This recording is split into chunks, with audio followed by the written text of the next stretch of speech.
He thought pain had an expiration date. A year after burying his daughter, the millionaire returns to the cemetery to perform his usual ritual: expensive flowers, silence, and guilt. But this time, something stops him cold. A little girl, identical to his daughter, is kneeling before the tombstone, crying and whispering, "Thank you, my star." As he approaches, he notices a scar on the girl's chest, and in that instant, he realizes that perhaps his daughter's death wasn't the end, but the beginning of a secret someone paid dearly to hide. The thin, persistent drizzle of New York fell like a veil over Greenwood Cemetery, silencing the distant urban roar and gluing wet brown leaves to the stone pathways. For Arthur, the biting cold slicing through his expensive dark suit was an old acquaintance, a faithful companion on his weekly pilgrimage. For exactly 365 days, he had walked this same path, carrying a rare bouquet of hybrid roses and a silence that weighed more heavily than his vast portfolio.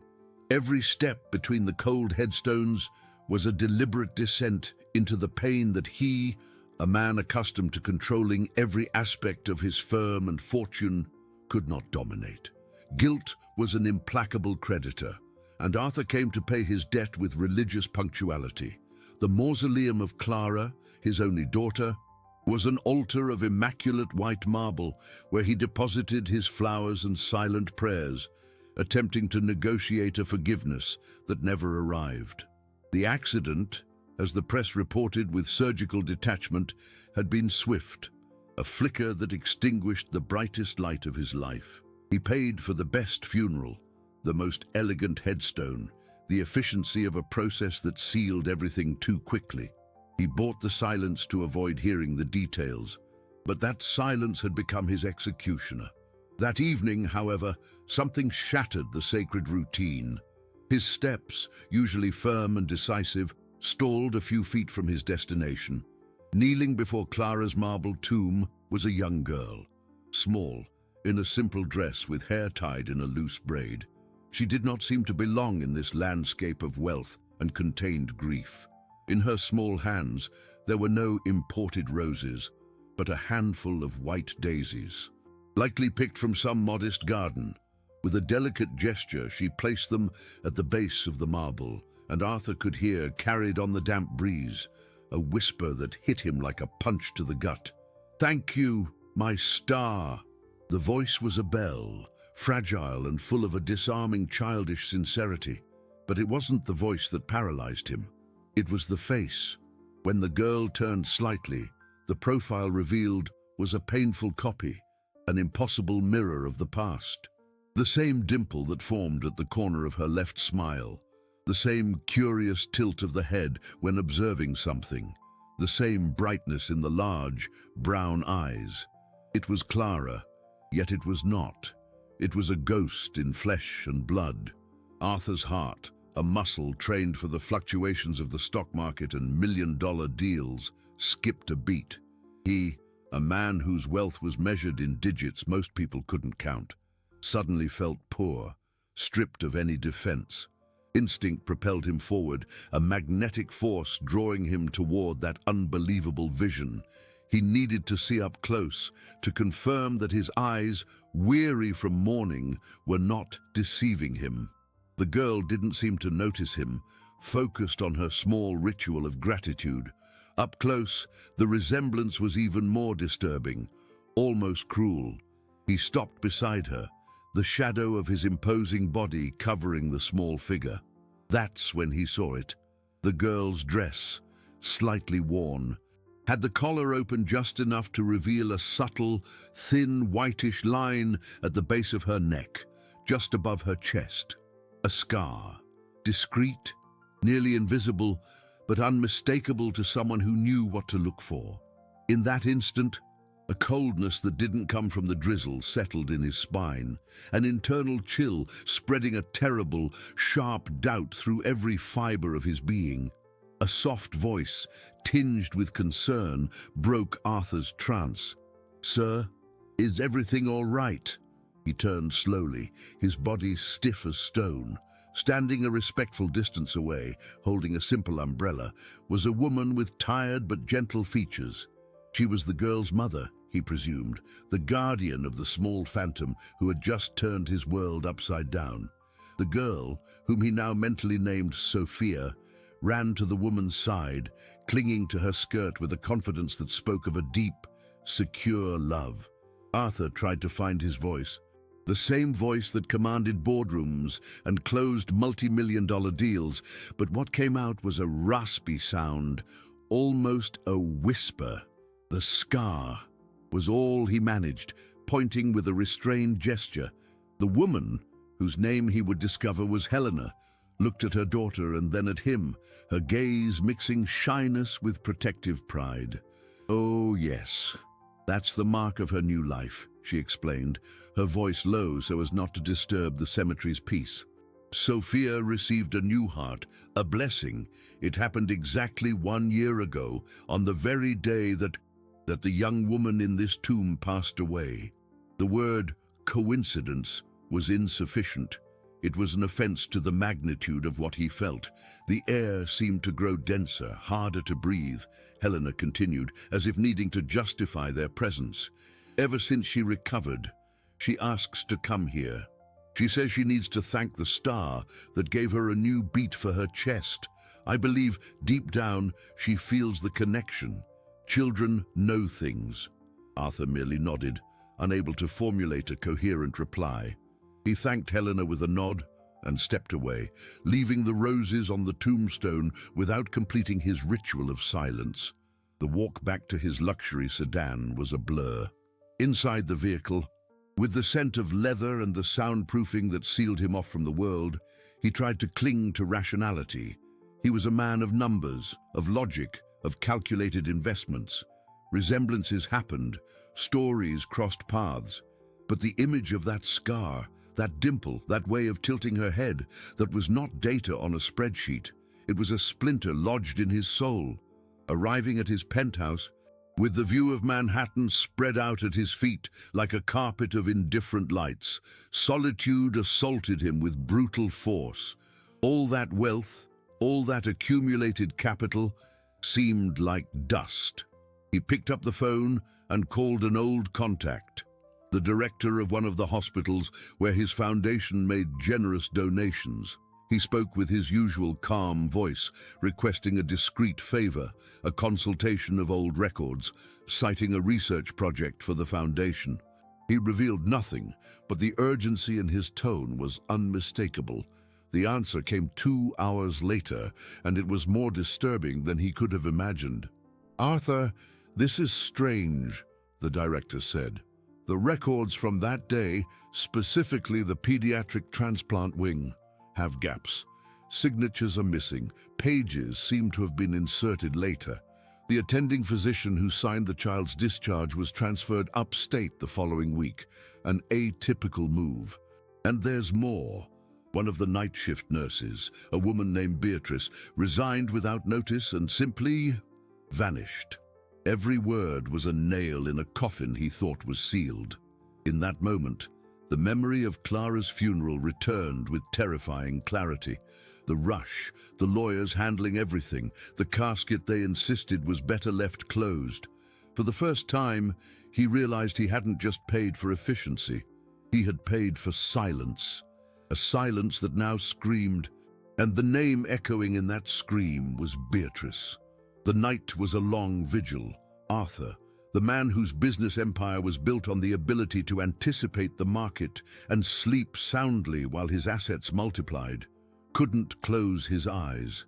The image of Sophia's scar and the name of the missing nurse, Beatrice, danced in his mind like specters.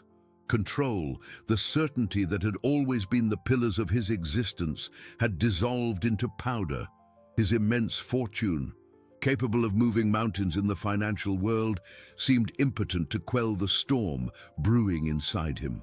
Passive grief transformed into a burning obsession, a visceral need to unearth a truth he feared but could no longer ignore. By morning, the decision was made. He could no longer rely on digital records or favors from directors. He needed an eyewitness, someone who was there in the chaos of that terrible day. He needed to find the paramedic, using his network of contacts, a web of influence woven with years of strategic investments and quiet power. The task was surprisingly fast. In less than 24 hours, he had a name, Jonah, and an address. The meeting was arranged at a modest diner in Astoria, Queens, a world away from the luxury restaurants Arthur frequented.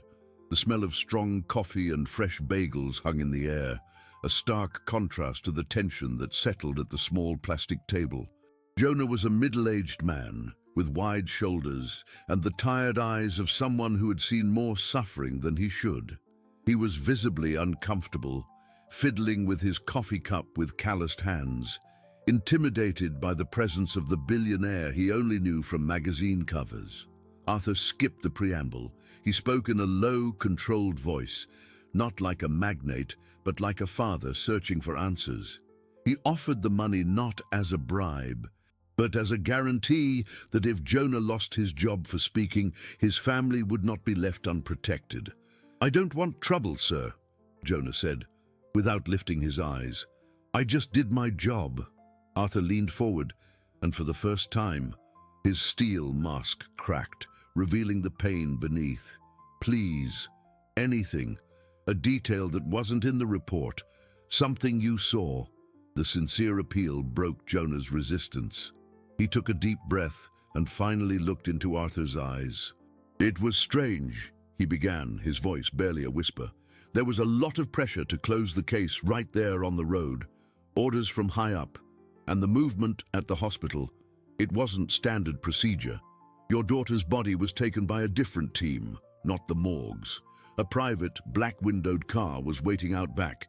They said it was a family request to avoid the press. I had never seen anything like it." Arthur's heart chilled.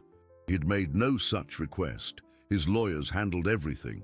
"Do you remember anything else? A name? A face?" Arthur insisted, feeling he was on the edge of an abyss. Jonah hesitated, searching his memory. "I heard one of the nurses. She was nervous, talking to a man who got out of the car. She mentioned a name, not of a person, but of a place. She said something like, 'The Genesis Institute protocol was followed.'" Arthur felt the floor disappear. Genesis. The Genesis Institute, a philanthropic fertility clinic, discreetly linked to a subsidiary of his conglomerate, a project he barely remembered approving, a place his ex-wife had frequented years ago in her desperate search for motherhood. The resemblance between the girls ceased to be a coincidence and became a dangerous and monstrous hypothesis. Jonah's revelation was a key that opened a door to a dark, unknown corridor. The Genesis Institute. The name echoed in his mind, a bitter reminder of a past he preferred to forget, the frustrated attempts, his ex-wife's silent pain, the distance that grew between them. Immersed in his business and the expansion of his wealth, he had treated the situation as just another problem to be solved with money, signing checks for the best treatments without truly engaging. Now, that negligence was returning to haunt him. Arthur knew he couldn't storm the clinic with lawyers and accusations. It would create a scandal, alerting whoever was behind the gears and worst of all, putting Sophia under a cruel spotlight. He, the man who always bought the fastest solutions, made the rarest and most difficult decision of his life, to take the right path, however long and painful, and the right path started with Helena. He needed to speak to her, not as the multi-millionaire Arthur Drummond, but as a man who shared an invisible and inexplicable bond with her daughter. The next day, he dismissed his driver. He boarded a crowded subway for the first time in decades, the smell of fresh coffee and cheap perfume mingling with the sweat of a workday. The voices on the street, the laughter, the music leaking from an electronics store. It was a symphony of real life that his armored windows had always muffled. He found Helena's address on a simple street of brightly colored houses and low fences. She received him at the door, surprise and suspicion battling on her face. Arthur asked permission to enter with a humility he didn't know he possessed. Sitting on the modest but immaculately clean sofa, he told his story. He spoke of Clara, the tomb, the grief that brought him there every week. He didn't mention the clinic, the nurse, or his terrible suspicions. He simply shared his father's pain and the inexplicable resemblance that had shaken him. Helena listened in silence, her eyes fixed on him, realizing the truth in his trembling voice. When he finished, she took a deep breath and told her own story. "Sophia came to me as an emergency miracle," she said. "I had been on the adoption waiting list for years. One day, the agency called me. There was a newborn orphan who urgently needed a home. Her documents were incomplete. They said the biological mother had abandoned her at the hospital in critical condition. She arrived with a high fever, very frail." She paused, her eyes welling up. "That very night, she was rushed to the public hospital and underwent surgery. I just want her to be well, to grow up happy and far from fighting and confusion." Arthur felt a knot in his throat. The pieces were fitting together with terrifying precision: the emergency orphan, the operation on the same night. He looked at Helena, at the strength and unconditional love on her face, and knew what he had to say. "I don't want to take anything from you. I need to understand. I promise to respect both of you. I promise I will do nothing to hurt her." It was a promise he knew was worth more than his entire fortune. A promise he would have to sustain with actions, not with checks. As he stood up to leave, his eyes fell upon a drawing held by a magnet on the refrigerator. It depicted two stick figures, two girls holding hands under a shooting star. "Sophia made that," Helena said, smiling. "She says it's her and her star sister."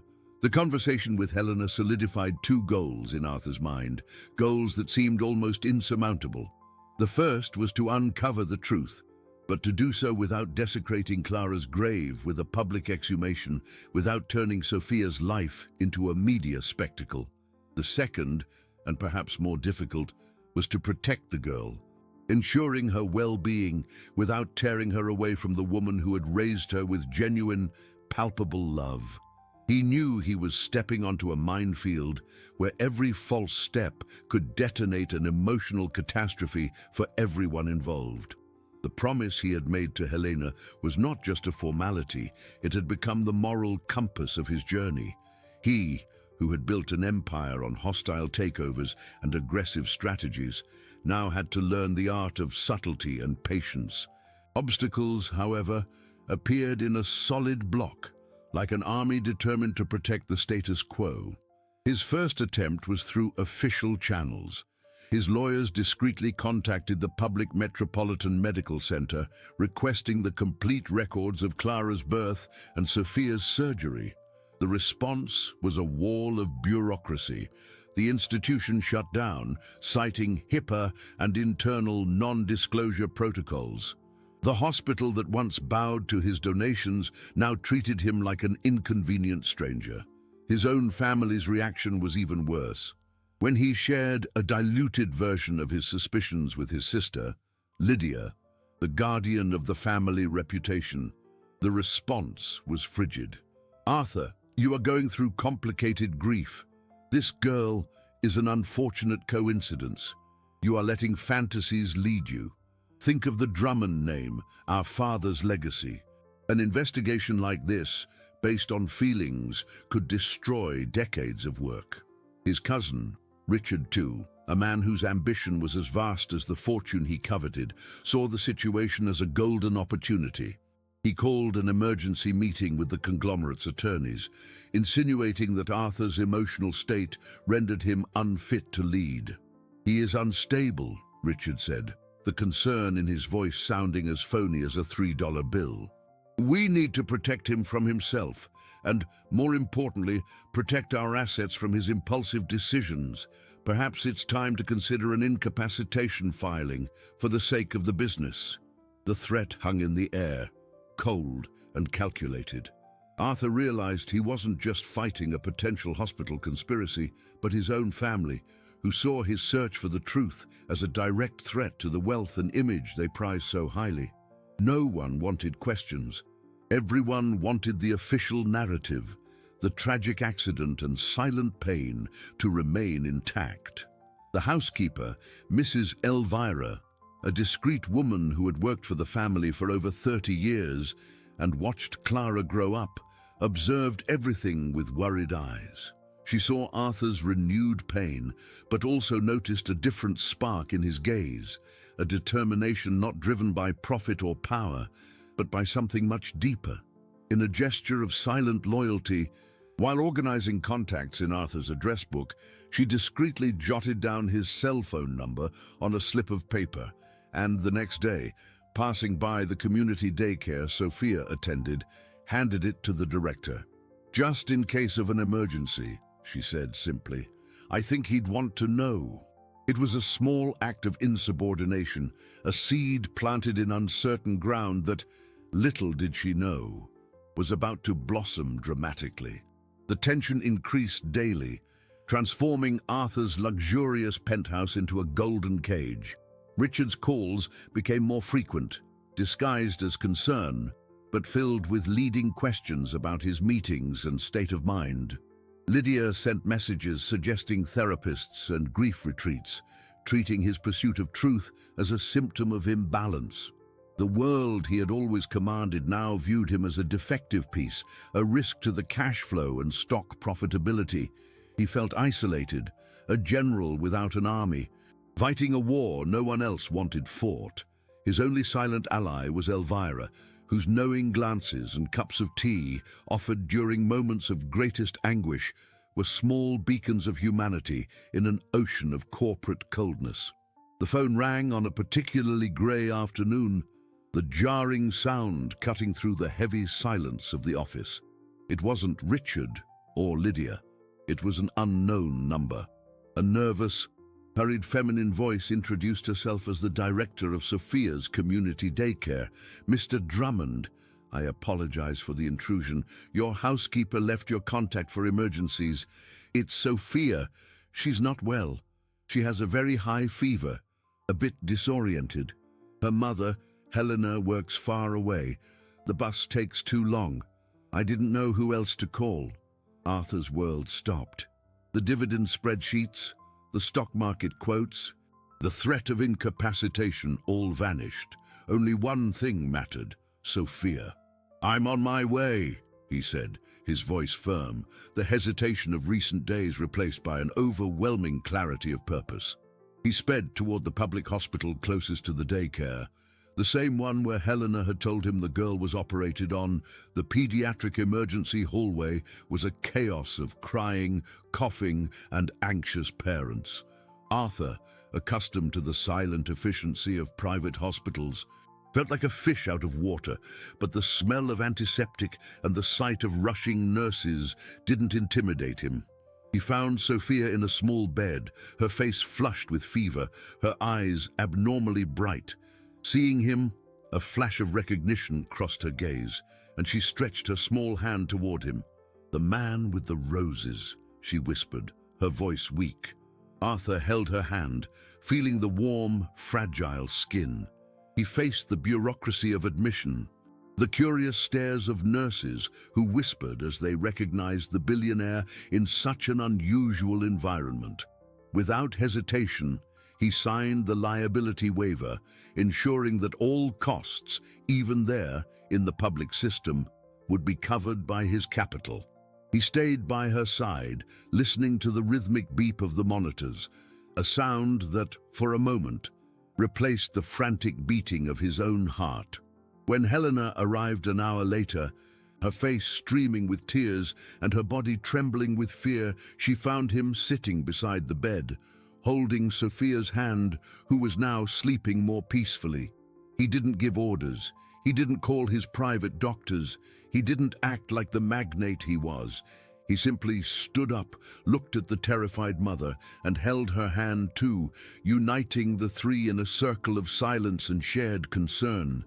In that instant, in the noisy hallway of a public hospital, Arthur Drummond's steel mask didn't just crack, it shattered. And for the first time in a long time, the man behind the fortune allowed himself to be seen.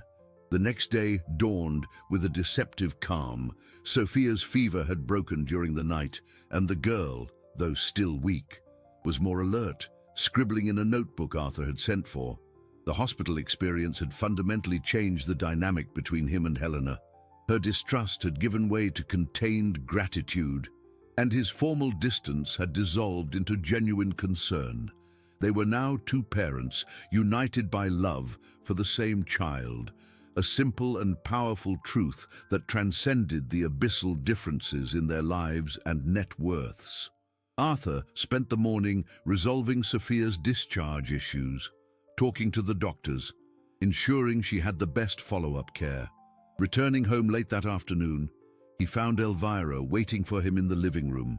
The housekeeper, normally so serene and discreet, had an expression of urgency on her face. In her hands, she held a large envelope yellowed with age. "Mr. Arthur," she said, her voice low and trembling, "I need to confess something to you. I kept this out of fear. Fear that the house would collapse if I showed it before." Arthur took the envelope, his heart pounding against his ribs. He opened it with careful hands. Inside was a tangle of memories that hit him with the force of a wave. The first item was a drawing, a child's scribble of a curly-haired girl holding a flower, unmistakably done by little Clara's hand. Alongside it, a note written in his ex-wife's hurried script, "To remember our miracle, lest we ever forget what we went through to have her here." But it was the following objects that made the air rush from his lungs. 2 maternity identification wristbands, both bearing the name Clara Drummond. They were identical, except for one crucial detail. The recorded times of birth had a difference of almost 6 hours. One marked 2:15 a.m., the other 8:30 a.m. Why would there be 2 wristbands with such distinct times? The question hung in the air, laden with terrible implications. And then, at the bottom of the envelope, the final blow, an old night visitor's badge, with the faded photo of a young, smiling nurse. The name printed below the photo was Beatrice Almeida, the same Beatrice who had vanished. Arthur felt dizzy, as if the solid ground of his reality had turned to quicksand. The housekeeper, seeing his state of shock, explained with a catch in her voice, "Your wife gave me this envelope the day she was discharged. She was strange, agitated. She said it was insurance for Clara's future and asked me to hold it. After what happened, I was afraid to look, afraid of what it might mean. Forgive me, sir." But Arthur felt no anger, only an overwhelming coldness. He grabbed his phone and accessed Clara's birth certificate, which he kept in a digital file. The official time recorded at the registry did not match either of the wristband times. It was a third, completely different time. In that moment, the hypothesis that haunted him shifted, becoming even more monstrous. Perhaps the child he mourned and buried never left the hospital the way he believed. Or worse, perhaps she had left, but for another lap, another destiny, while a tragedy was staged to cover up the swap. The truth was not in a tomb. It was in that envelope. The envelope on the mahogany table looked like an artifact from a life that wasn't his. Arthur felt as if the last decade of his existence had been built on a well-told lie. A silent agreement of which he was the last person to know. The grief for Clara's loss now mixed with a new and terrible emotion, doubt. Every memory, every photograph, every celebrated birthday was now tinged with poisonous uncertainty. Pressed by the gravity of the discovery and the veiled threat from his cousin Richard, he knew he could no longer act alone. The family lawyer, Mr. Bastos, a man whose loyalty was to the Drummond wealth and not to any specific family member, called an emergency meeting. The chosen location was the 30th floor of the conglomerate's headquarters, a fortress of glass, granite, and expensive silence, designed to intimidate and assert power. Arthur entered the boardroom, feeling like a stranger in his own kingdom. Lydia and Richard were already there, their faces like plaster masks. their calculated concern barely concealing the greed in their eyes. Mr. Bastos opened the meeting with the coldness of a surgeon. "Arthur, we are here as a family and as a board. We understand you are undergoing a period of great emotional stress. But your recent actions are jeopardizing the stability of our businesses. We need clarity, facts." Arthur laid the contents of the envelope on the polished table. The drawing, the 2 wristbands, Beatrice's badge. He narrated the facts without emotion, his voice firm, contrasting with the storm in his chest. The reaction was not one of shock or empathy, but of strategic calculation. Richard picked up one of the wristbands as if analyzing a financial asset. "This is complicated. If this story leaks, our stock will plummet. The press would devour us." Lydia, pale, intervened, her voice sharp as broken glass. "The Drummond inheritance is a legacy of strength, not a maternity scandal. We need to resolve this, fast and definitively." Their solution was exactly what Arthur feared. Mr. Bastos, with Lydia and Richard's assent, proposed the most brutal and direct path. Seek a court order for the exhumation of Clara's body and a broad DNA test involving Sophia. "It's the only way to gain legal certainty and silence any future speculation," the lawyer concluded, as if discussing a corporate merger. Arthur felt his blood run cold. They wanted to turn his daughter's memory and an innocent girl's life into a public spectacle to protect their investments. "No," he said, the word echoing in the silent room. "I will not do that. I will not put Sophia in the middle of a circus." He proposed his alternative, an indirect genetic analysis using materials of Clara he had kept: a baby tooth, a lock of hair from her first haircut, and a sample from Sophia obtained discreetly and with Helena's consent. "It's slower, but it's humane," he argued. Richard laughed, a sound devoid of humor. "Humane? Arthur, we're talking about billions. You've become soft." Lydia stood up, her face tight with fury. "Soft and irresponsible. Our image is at stake." In that moment of maximum tension, the heavy boardroom door opened. It was Elvira, the housekeeper, her face impassive, but her eyes flashing with defiance. And holding her hand was Sophia. She looked at the angry faces and, without saying a word, held up a drawing she had made that morning. A large golden star gently touching 2 hands, one big and one small. The room, with all its power and wealth, held its breath. The silence that fell over the boardroom was heavier than the granite table. Sophia's drawing, a gesture of pure innocence, acted as a mirror, reflecting the ugliness of the discussion taking place. Richard recoiled in his chair. Lydia averted her gaze. And even Mr. Bastos seemed momentarily speechless. Arthur looked at the girl, at her large, confident eyes, and then at the drawing of the star touching the 2 hands. In that instant, the choice that had previously seemed a complex dilemma between business and heart became absurdly simple. He knelt in front of Sophia, ignoring the shocked stares of his family.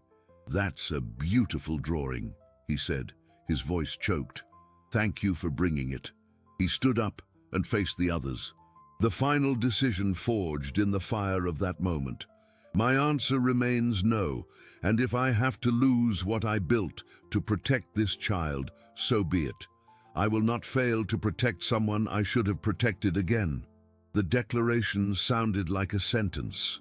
It was a rejection not only of their proposal, but of the code of conduct that governed the Drummond clan, where assets always came before people. Arthur's decision unleashed an avalanche of consequences, swift and brutal. The conglomerate, now under Richard's effective control and with Lydia's support, moved to isolate him. His corporate credit cards were cut, his access to company systems frozen. The threat of separating him from his own surname, of stripping him of his rights to the inheritance, hung in the air, a weapon pointed at his head. Longtime friends, business partners who had profited millions from his investments, now didn't return his calls. He became, overnight, a pariah in his own world. The war was not limited to the corridors of power. An anonymous note, likely leaked by Richard, reached a sensationalist tabloid. Within days, photographers with long lenses began to lurk around Sophia's daycare. Helena called Arthur, her voice panicked. "There are strange men taking photos of the children. The other parents are afraid. What is happening?" Arthur felt a wave of fury and helplessness. His fight for truth was endangering the only person he wanted to protect. He used what remained of his influence and a considerable part of his personal capital to hire a discreet security team, not for himself, but to guard the school and Helena's house, ensuring no one approached him properly.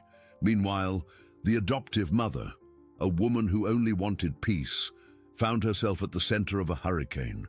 Neighbors started asking questions, looking at her differently. At work, her boss called her in for a conversation, mentioning rumors and concern about the company's image. The Drummond conglomerate was an octopus with tentacles across the city, and they were beginning to squeeze. The audit at the public hospital, which Arthur had managed to initiate through a contact at the Department of Health, also met resistance. The administration, likely pressured by external forces, refused to release any documents without a clear court order. Stalling the investigation, every step forward seemed to cost a piece of his old life. Every small victory came with a bitter price. The city's stifling heat seemed to reflect the pressure suffocating him, and the thin drizzle that marked his first encounter with Sophia seemed like a memory of a simpler time, of a purer pain. Amidst the relentless siege, small slivers of light began to appear, coming from the most unexpected places. The city, which was once just the backdrop for his business, became the chessboard of his investigation. The neighborhood park, with its smell of popcorn and the distant sound of music, which had once been a strange place for Arthur, turned into a refuge. It was there, sitting on a concrete bench while Sophia played on the slide, under Helena's watchful eye, that he found the strength to continue. But the park also became the scene of unwanted surveillance, and the need for discretion molded every meeting. The bureaucracy of the registry office, where he spent hours trying to trace Clara's birth record, demanded a persistence that no stock market negotiation had ever required. The line at the public health clinic, where he accompanied Helena for Sophia's routine checkup, taught him a patience he didn't know he possessed. It was in this environment, far from the aseptic boardrooms, that the truth began to emerge. A former hospital cleaning lady, a woman named Mrs. Lourdes, sought out Helena after seeing one of the malicious photos in the paper. She recognized the face of Beatrice, the nurse on the badge, and told a story that had haunted her for years. "I remember that girl," Miss Lourdes said softly, sitting in Helena's simple kitchen. "She was always nervous, looking over her shoulder. The night Mr. Drummond's daughter was born, I saw her in the hall near the archive room. She was with a man in a suit, looking frightened. After that, I never saw her again." The description gave Arthur a new thread to pull: the hospital's dead archives. Using a private investigator, a discreet and efficient man he paid from his personal funds, Arthur gained access to a crucial piece of information. Due to a security system overhaul at the hospital at the time, the video files from a side camera, which covered the archive room hallway, were never migrated to the main server. They were forgotten on an old hard drive stored in a warehouse. Obtaining that hard drive became Arthur's new obsession. Meanwhile, the pressure on Jonah, the paramedic, increased. He was approached by a legal representative of the Drummond conglomerate who offered him a significant sum of money to sign a declaration denying the conversation he had with Arthur. Jonah, terrified, called Arthur. "They're trying to buy me. Silence me. What do I do?" Arthur calmed him, guaranteeing him protection and asking him only to buy time. The siege was closing, but so were the pieces of the puzzle. Another revelation came from an internal source in Arthur's company IT department. A young analyst, loyal to the former boss, discovered a spreadsheet detailing budget deviations on an old server. In it, there were recurrent and hefty payments to the Genesis Institute, categorized as donations for research projects, but without any corresponding report. And in a hidden tab of the spreadsheet, a list of hospital supplies donated to partner institutions. This list included the delivery of an entire batch of maternity identification wristbands to the hospital where Clara was born, exactly the week of the birth. The wristbands from the envelope, the deviation spreadsheet, the forgotten video file, and the cleaning lady's testimony. They were breadcrumbs, but together they formed a path leading directly to a dark and structured truth. A truth that his family's gold and assets were desperately trying to keep buried. With every new discovery, Arthur's internal conflict deepened. The shame of not having been a present father, of having delegated the most intimate details of his daughter's arrival to lawyers and assistants, now consumed him. The fear of being seen as soft, which once dictated his actions, was replaced by a much greater dread of failing again the child who depended on him. The old Arthur would have used his power and wealth to force the situation, to buy shortcuts and silence. The new Arthur, shaped by the public health clinic lines and Sophia's drawings of stars, knew that the only way to win that war was by fighting with the weapons his family despised: truth and integrity. The struggle for each piece of evidence was a battle in itself. To obtain ethical clearance for the indirect genetic analysis, he had to expose himself, presenting his case to a bioethics committee, waiving his privacy, and the victory came at a high cost. As soon as the authorization was granted, the news leaked to the press, this time with technical details that could only have come from someone inside the process. The tabloid published the headline, "Magnate Questions Paternity. May exhume daughter." The result was immediate and devastating. Sophia's daycare, bombarded by reporters and curiosity seekers, had to suspend activities for safety, leaving dozens of community families without childcare. Helena, seeing the chaos, nearly gave up. "Look what we're causing, Arthur," she said, weeping. "This isn't fair to Sophia or anyone." It took all of Arthur's calm and sincerity to convince her to proceed, promising to create a solution for the other families and reinforcing that the truth was the only way to protect Sophia long-term.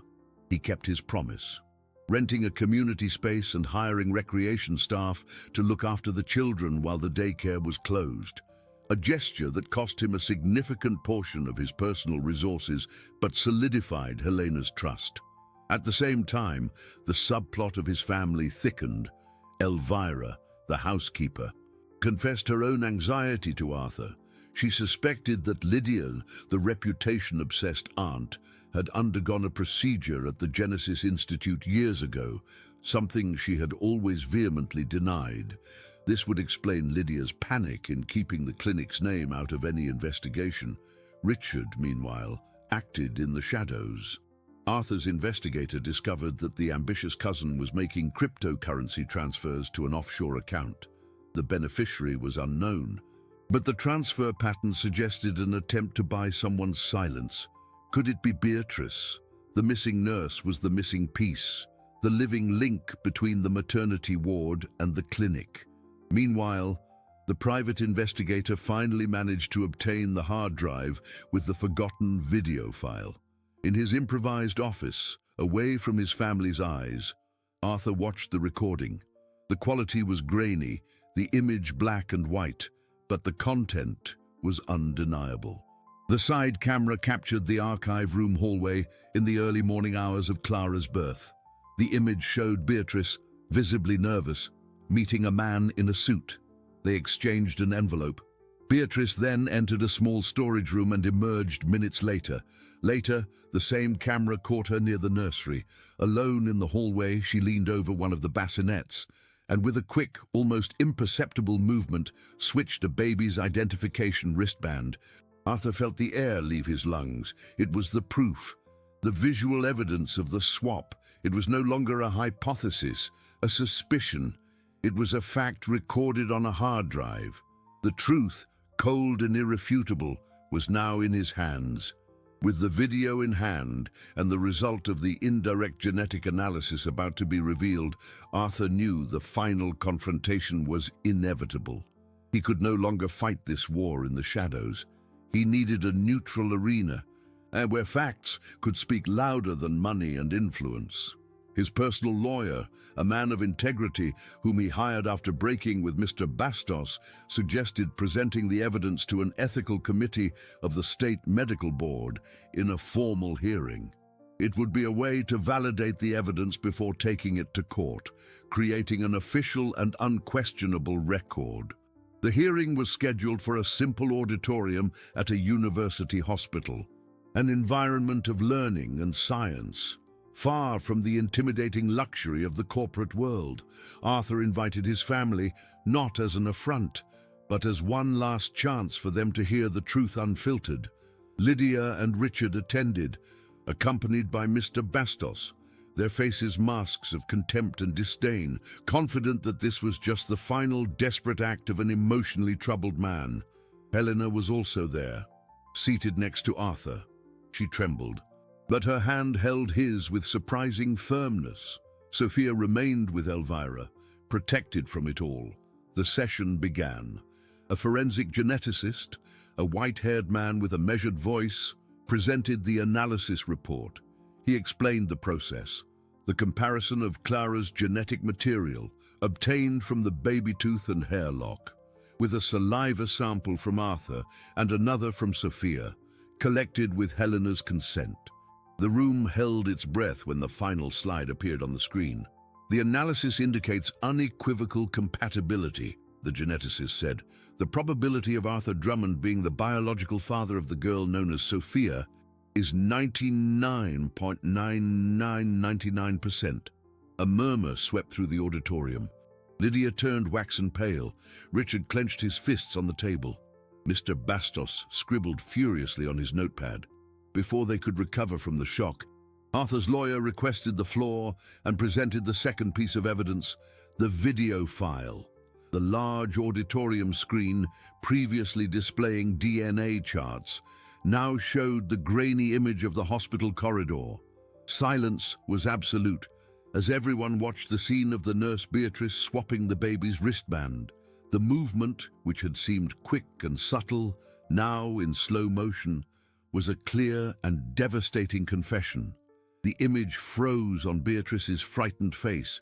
In that moment, the Drummond conglomerate, through its press office, fired off an official statement to all attending journalists, a desperate maneuver to control the narrative. The note spoke of malicious interpretations of low-quality images and non-conclusive genetic tests performed under emotional duress. But it was too late. The truth was exposed, raw and undeniable. Amidst the chaos of vibrating cell phones and shocked whispers, Helena turned to Arthur, her eyes full of tears, fear, and a silent question. What happens now? He took a deep breath, feeling the weight of every gaze upon him. This was the moment of greatest tension in his life, the moment he would have to make the choice that would define not only Sophia's future, but the kind of man he would be for the rest of his days. He stood up, walked to the podium, and the whole world seemed to stop to hear what he had to say. Arthur's voice, when it finally sounded in the silence of the auditorium, was not that of a billionaire declaring victory, nor of a victim seeking revenge. It was the voice of a father, stripped of artifice, loaded with a regret that was almost palpable. For many years, he began, looking not at the judges or the press, but at Helena. I lived a life of certainties, the certainty that money buys solutions, that influence protects, and that pain can be managed with distance. Today, I know I was wrong about all of them. He turned to the committee. The evidence you have seen is irrefutable, But the truth they tell is not just about a baby swap. It's about a system that allows the powerful to correct family trajectories, as they cynically call it, erasing lives and bonds to maintain appearances. A system that, by omission, I was part of. He paused, and the weight of the confession hung in the air. I assume my responsibility for not asking the right questions at the time, for settling for the efficiency of a process that was, in fact, a cover-up, for prioritizing my business and my comfort over my most basic duty as a father. His gaze then fixed on Lydia and Richard, who stared back, stunned. You were worried about the family image, about the inheritance, about the wealth. But what is a legacy without truth? It is just an empty building, a pile of soulless stocks.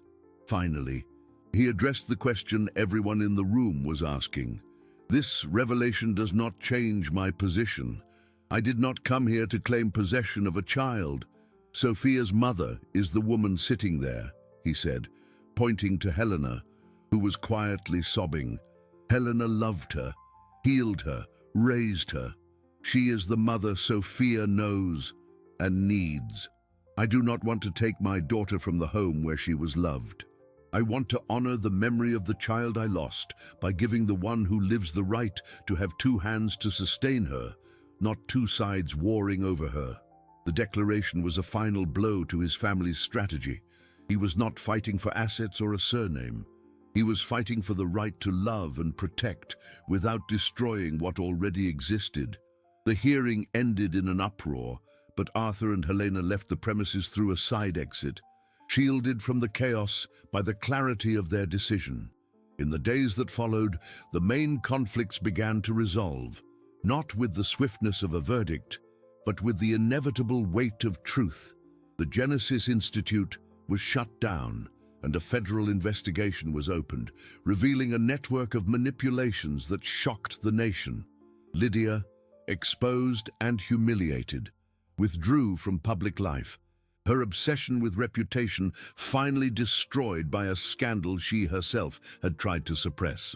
Richard, facing accusations of obstruction of justice and bribery for attempting to buy Jonah's silence and funding Beatrice's escape, was forced to resign from all his positions in the conglomerate. The nurse, Beatrice, was located in a neighboring country and agreed to collaborate with authorities in exchange for protection, confessing to having been coerced by the clinic's management.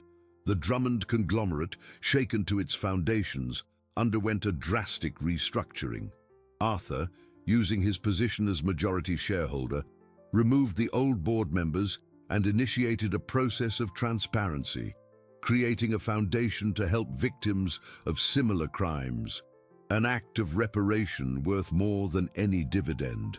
The housekeeper, Elvira, and the paramedic, Jonah, free from pressure and fear, could finally breathe a sigh of relief, their consciences at peace.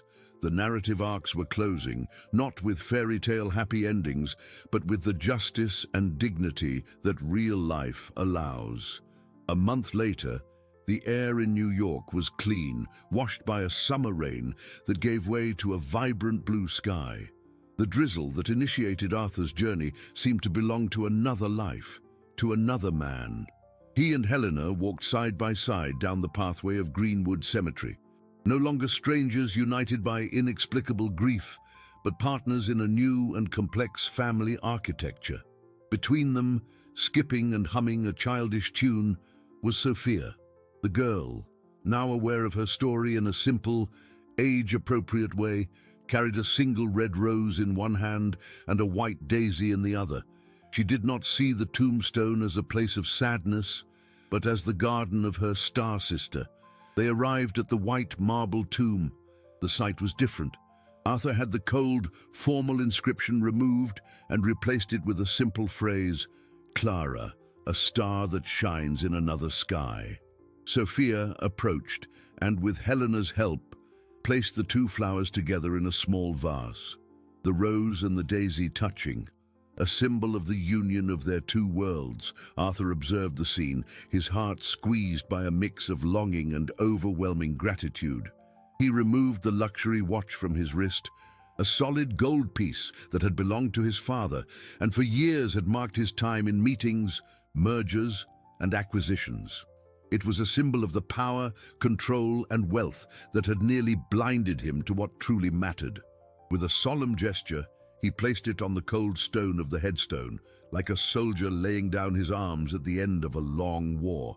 It was his final surrender to guilt, to the tyranny of lost time.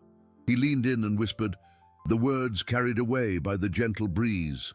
I arrived late, my angel, but I arrived. In that instant, the distant city noise seemed to diminish, muffled by the peace of that moment. There was no easy ending. The future would bring shared custody agreements, adjustments, therapy to help Sophia navigate her complex identity, and the inevitable sidelong glances from society. The corporate family would never forgive him, and the press would still publish sporadic notes about the Drummond scandal, but a new, non-negotiable rule had been established in their universe. The truth, even when it hurts, is the only thing that cannot be bought. And from it, family ceased to be a document, a facade, or a bank account, to become a daily choice, an act of love and construction. As they turned to leave, Sophia took Arthur's hand with a naturalness that filled every void in his chest. "Are we getting ice cream?" she asked, tilting her head in that way that was hers alone, but which would forever remind him of another face. Arthur smiled, a genuine smile he hadn't displayed in years. "We are," he replied, also taking Helena's hand. The three walked away, their shadows lengthening in the afternoon sun, leaving behind the marble, the flowers, and the gold watch. They were not a perfect family, nor a traditional one. They were a real family, forged in pain, courage, and the discovery that the greatest wealth is not in the assets accumulated, but in the bonds that refuse to break. The journey had been devastating, but the final destination was a place of hope, where justice and affection could, at last, breathe together.